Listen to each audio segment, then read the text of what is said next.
Ndër shumë objektiva të operacionit ushtarak të javës kaluar që kapi presidentin venezuelian Nicolas Maduro ishte edhe t'i dërgonte Kinës një mesazh.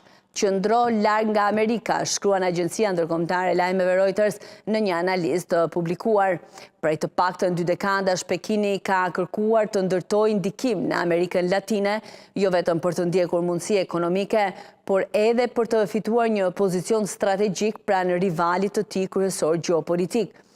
Progresi i Kinës nga stacionet e gjurmimit satelitor në Argjentinë dhe një port në Peru të mbështetura ekonomikisht nga Venezuela kanë qenë një bezdi e madhe për administratat e një pasnjëshme amerikane, duke përfshirë atë të Donald Trump.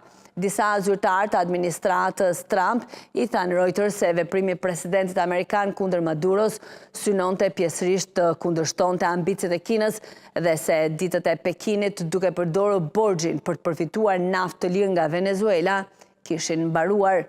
Nuk ju duam aty. Trump e bëri mesazhin e qartë të premten duke shprehur shqetësim me Kinën dhe Rusinë si fqinj të afërt gjatë një takimi me drejtues të industrisë së naftës. U thash Kinës dhe Rusisë, shkojmë më shumë mirë me ju pëlqejmë shumë, por nuk ju duam atje, nuk do t'jeni atje, tha Trump. Tani, shtoi ai, do t'i thotë Kinës se ne jemi të hapur për biznes dhe se ata mund të blejnë të gjithë naftën që duan nga ne atje ose nga këtu në Shtetet e Bashkuara të Amerikës.